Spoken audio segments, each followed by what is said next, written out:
ನಮಸ್ಕಾರ ಸ್ನೇಹಿತರೆ, ನಮ್ಮದು ಶ್ರೀ ಸಪ್ತಗಿರಿ ಮನೆಮದ್ದು ಚಾನಲ್ ಇದೆ. ಅದರ ಮುಖಾಂತರ ಅನೇಕ ರೀತಿಯ ಎಪಿಸೋಡನ್ನು ಕೊಡ್ತಾಯಿದ್ದೀವಿ. ಈ ಒಂದು ಸೊಪ್ಪಿನ ಮಹತ್ವ ಬಹಳ ಇದೆ. ಈ ಸೊಪ್ಪನ್ನು ಪ್ರತಿನಿತ್ಯ ಒಂದು 2-3 ಎಲೆಯನ್ನು ತೆಗೆದುಕೊಂಡು ಅದನ್ನು ಸ್ವಚ್ಛತೆ ಮಾಡಿ ಅಗೆದು ಸ್ವಲ್ಪ ಹೊತ್ತು ಬಾಯಲ್ಲಿಟ್ಟುಕೊಂಡು ನಂತರ ಅದನ್ನು ಉಜ್ಜಿ ನುಂಗುತ್ತಾ ಉಗಿಯೋದರಿಂದ ಒಸಡುಗಳಿಗೆ ಭಾರಿ ಒಳ್ಳೆಯದು ಮತ್ತು ದಂತಕಾಂತಿನೂ ಹೆಚ್ಚುತ್ತದೆ. ಅಂದರೆ ಈ ಒಸಡಲ್ಲಿ ಈ ಬ್ಲೀಡಿಂಗ್ ಅಂತೀವಲ್ಲ, ರಕ್ತ ಸೋರಿಕೆ ರಕ್ತ ಬರ್ತಾ ಇದ್ದರೆ ಅದನ್ನು ನಿಲ್ಲಿಸುವ ಶಕ್ತಿ ಈ ಪುದೀನ ಇದೆ. ಈ ಪುದೀನವನ್ನು ಸೇವನೆ ಮಾಡೋದ್ರಿಂದ ಜೀರ್ಣಶಕ್ತಿ ಜಾಸ್ತಿ ಇರುತ್ತೆ. ಈ ಪುದೀನವನ್ನು ಸೇವನೆ ಮಾಡೋದ್ರಿಂದ ರೋಗ ನಿರೋಧಕ ಶಕ್ತಿ ಜಾಸ್ತಿ ಆಗುತ್ತೆ. ಈ ಪುದೀನ ಸೇವನೆ ಮಾಡೋದ್ರಿಂದ ಕಣ್ಣಿಗೆ ಭಾರಿ ಒಳ್ಳೆಯದು.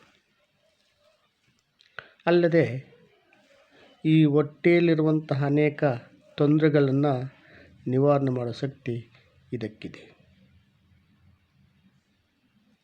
ಸ್ನೇಹಿತರೆ, ಇಂತಹ ಗುಣಗಳೆಲ್ಲ ಈ ಒಂದು ಸೊಪ್ಪನ್ನು ನಾವು ದಿನನಿತ್ಯ ಯಾವುದೋ ಮುಖಾಂತರ ಸೇವನೆ ಮಾಡೋದರಿಂದ ನಮಗೆ ಆರೋಗ್ಯ ಹೆಚ್ಚುತ್ತದೆ.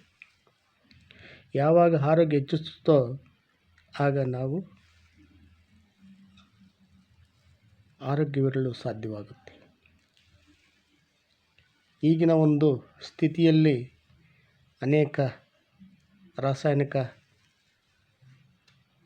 ಆಹಾರ ಸೇವನೆ ಮಾಡಿ ನಾವು ಅನೇಕ ಕಾಯಿಲೆ ತರಿಸ್ಕೊತಾ ಇದ್ದೀವಿ. ಇದು ಕಷಾಯ ಮಾಡ್ಕೋಬೋದು, ಗ್ರೀನ್ ಟೀ ಮಾಡ್ಕೋಬೋದು, ಅನೇಕ ತಿಂಡಿಗಳಿಗೆಲ್ಲ ಹಾಕ್ಕೋಬೋದು, ಅನೇಕ ತ್ಯಾಜ್ಯಗಳಿಗೆಲ್ಲ ಹಾಕ್ಕೋಬೋದು.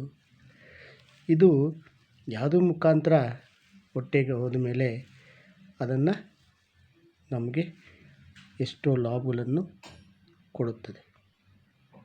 ಸ್ನೇಹಿತರೆ, ನಮ್ಮಲ್ಲಿ ಅನೇಕ ಕಾಯಿಲೆಗಳಿರ್ತವೆ ನೋಡಿ. ಗಂಟಲು ನೋವು ಹೋಗ್ತದೆ. ಇದಕ್ಕೆ ಸ್ವಲ್ಪ ಕರಿಮೆಣಸು, ಸ್ವಲ್ಪ ಜೇನುತುಪ್ಪ ಹಾಕ್ಕೊಂಡು ನಗ್ತಾ ಬಂದರೆ ಗಂಟಲು ನೋವು ಹೋಗುತ್ತೆ, ನೆಗಡಿ ಹೋಗುತ್ತೆ. ಮೂಗಿನ ಒಂದು ಏನೋ ತೊಂದರೆ ಇದ್ದರೆ ಈ ಅರಿಶಿನ ಪುಡಿ ಇದು ಹಾಕ್ಕೊಂಡು ಸ್ವಲ್ಪ ಮೂಗಿಗೆ ಒಂದೆರಡು ಡ್ರಾಪ್ನ ಹಾಕೋದ್ರಿಂದ ಮೂಗಿನ ತೊಂದರೆಗಳು ಹೋಗ್ತವೆ.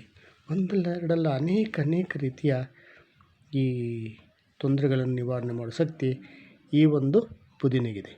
ಸ್ನೇಹಿತರೆ, ಇದನ್ನು ನೋಡಿ ಲೈಕ್ ಮಾಡಿ, ಶೇರ್ ಮಾಡಿ, ಸಬ್ಸ್ಕ್ರೈಬ್ ಮಾಡಿ. ಎಲ್ರಿಗೂ ಮುಟ್ಲಿ, ಪ್ರತಿಯೊಬ್ಬರು ನೋಡಿ. ನಮಸ್ಕಾರ.